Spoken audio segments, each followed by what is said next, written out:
Hello, today is Wednesday, September 17th, and welcome to episode 502 of Fault Lines, the National Security Institute's podcast that gets you quickly up to speed 3 times a week on the national security and foreign policy debates shaking up America. I'm NSI fellow Jessica Jones, and I'm joined once again by our special guest, NSI Executive Director and founder Jamil Jaffer, and our favorite tall fellow, fellow advisory board member, Les Munson.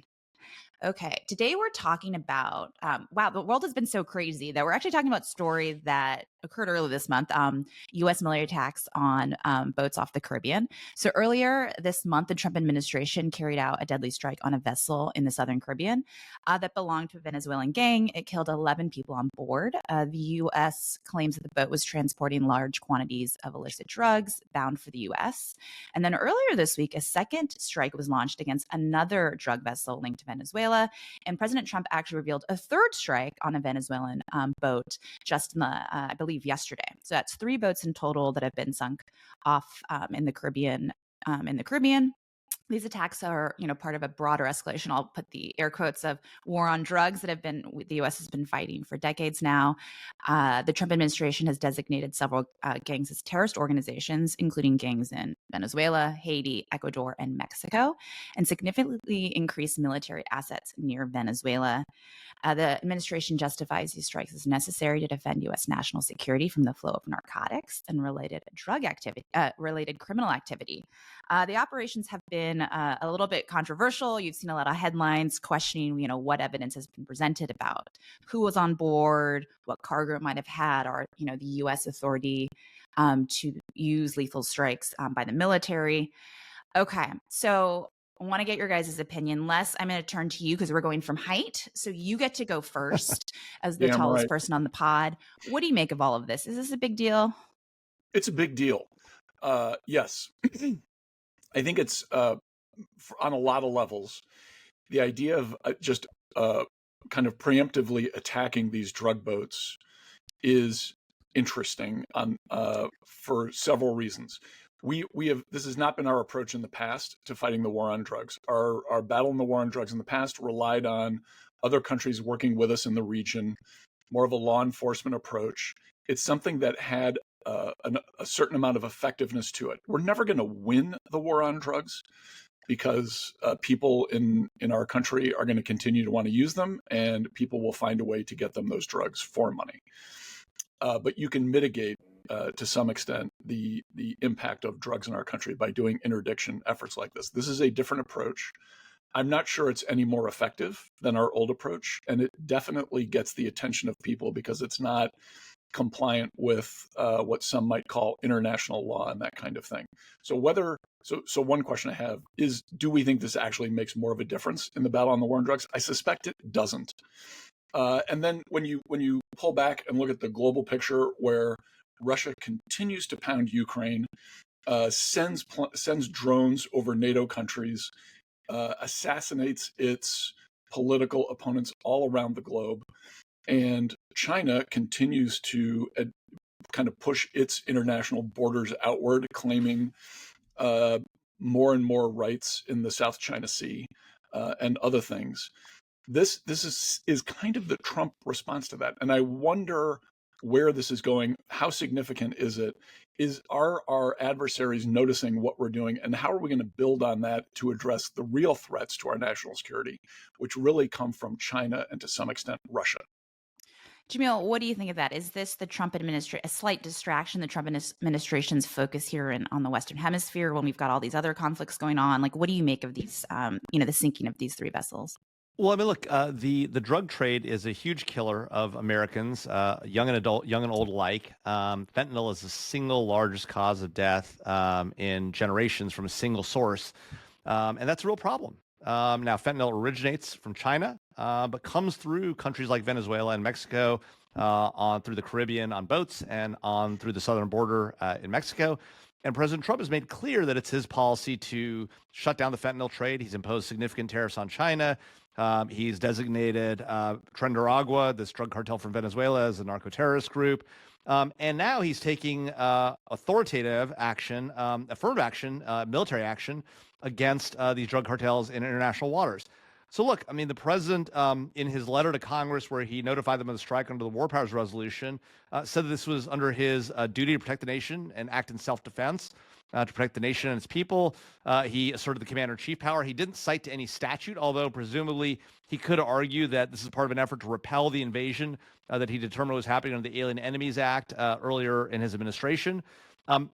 But look, I mean, presidents have regularly taken action overseas in order to prevent threats against the United States, to go after countries that are nationals or people living in their countries where those countries are unable or unwilling to control their territory. That's another justification that President Trump cited. We've conducted, the U.S. military has conducted drone strikes around the globe as part of the war on terror, as an effort to stave off those issues and those threats. And so this is an extension, certainly, of what we've done against drug cartels in the past. But the U.S. military, at least in a support role, has been used actively against drug cartels since the 1980s. So it's true that partner forces have taken action. We haven't taken direct action as far as we know publicly. But remember, we also invaded Nicaragua to arrest a drug leader, the president of that country, back in the 90s. Was it the 90s or the late 80s as well? Manuel Noriega. So this isn't completely unprecedented, but certainly this is a big issue. And if it turns into, which I think it will, by the way, in the next few months, drone strikes on the southern border against drug targets, that could really get the American people and the Mexican government very interested or concerned about what's taking place. Jones, I have a problem with Jaffer currently. His statement blithely ignores the real issue here, which is this effective? Is this the way to actually interdict drugs coming into our country? Turning it into a military action instead of a law enforcement action is the fundamental question.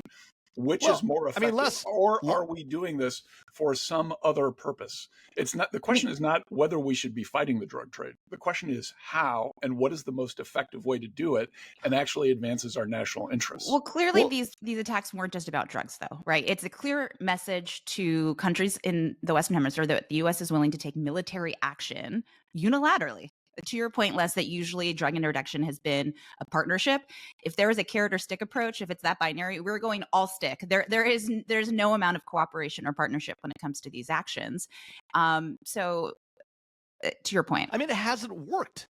Like the pure law enforcement approach has been an utter and complete failure. Tens of thousands of Americans are dying due to fentanyl every year. It isn't working. Partnership with the Mexican Navy, because they're the most credible law enforcement force, because we help build them up. The rest of the Mexican government and military is basically owned by the cartels, right? So it's not working in Mexico. It isn't working with Maduro and Venezuela. If we're going to stop this flow, something has to change. This may not be the right change, but it's certainly a change. And by the way, not effective. You think drug dealers are going to send more boats across as they're getting whacked by the U.S. military? I highly doubt that. You think this is going to stop the drug trade? And what will the implications? And what will the implications be for the cooperation we do have with other governments in the region? What cooperation? How's that going? Answer that question. How's it going? How's the cooperation with Venezuela going on the drug trade? How will it go without their cooperation? Without the cooperation of Colombia and Mexico and these other countries? I know Venezuela is not cooperating with us. That doesn't mean you have to blow up the ships. You can go and interdict them with law enforcement. You can arrest the people on board. You can take possession of stuff. You can continue to interdict. This is not the only option. We've been doing it having a ridiculous argument here. We've been doing it for decades, and your approach, the interdiction and arrest approach, has been an utter and complete failure. Admit it, Les. Your approach has been a failure. Just say it. Just say it. I disagree. I disagree. Okay, well, I think all the dead Americans of fentanyl would disagree with you. No, I think it's actually bigger than just this. I think the U.S. is also setting a precedent that we can just designate these organizations as narco-terrorists and take military action. I also think, I don't know what other country is bold enough to do a similar action as the U.S. They're not going to attack American ships, but that doesn't mean other countries are going to be like, oh, that's a national security threat. Let me blow up this boat in international water as well. I don't doubt. Well, first of all, the Houthis have been interdicting American and other shipping in the Red Sea for years. China blowing up some boat somewhere going. Conflating drug trafficking with terrorism. They are two very different things. Please stop. There are a lot more people being killed in the United States by drug trafficking than terrorists every year. Oh, okay. So does that mean we're just going to use the military against drug traffickers now? There are thousands of Americans dying. We need to prevent that. We need to stop that from happening. You're saying we should use the military against. What are you going to do when that is even less effective than the cooperation law enforcement approach? Well, I don't know. Let's see how it goes, since What are you the gonna do? coordination law enforcement approach has been an utter and complete You're gonna failure. put all the worms back in the Failure. can. So does that mean Less Jamil Jeffers on failure. record for supporting attacks by the military south of the border, these drone attacks south of the I border? think we're There are invading different- Mexico. It sounds like we're invading Mexico. Okay. Nobody's invading Mexico. A. We never invaded Pakistan. We never invaded Yemen, and yet we conducted drone strikes there as well against terrorist groups. You think We that's wanna in stop- Mexico? Jamil, we invaded Afghanistan and weren't able to stop the drug trade from Afghanistan. Afghanistan The wasn't about the military drug option trade. does not work. Afghanistan was never about the drug trade. Drugs. Afghanistan was never about the is drug the trade. biggest producer of poppy in the world. Even after we invaded Afghanistan and replaced the government, it still was. Afghanistan was never about the drug trade. We didn't go after drug dealers in Afghanistan. We went after terrorists. And by the way, for 20 years, we've been safe from the threat of terrorism basically here at home. There have been no major terrorist attacks conducted here at home. So guess what? That strategy actually works. Now, to the point about legal authorities and whether this is a different problem with legal authorities, that's a different question. As a policy matter, though, the idea that it's going to be a complete failure, that it's going to be worse than our failed cooperation efforts, I think it's non-falsifiable, because there are no facts. We haven't tried. We're going to falsify it. We're going to falsify it because this plan will not work. And then when it doesn't, we can all come back here and you can tell me I was right. Well, I'm glad you're so confident that your already failed plan is going to work better, because We've got some bold predictions today made on the show. So we will return to see who is right and when. Jamil Jaffer, Les Munson. Let's see how mad we can make Mexico. 2025, guys. That's a wrap. Thanks so much to Kelly Crowley, Taylor Lay, and Claude Jennings and the NSI team for their help in producing today's episode. Join us on Friday, September 19th for another great episode of Fault Lines, NSI's podcast that gets you smart fast on the national security and foreign policy debates shaking up America. We're on YouTube. Check out Jamil's new office there. And if you like what you heard or saw, be sure to rate, review, or subscribe.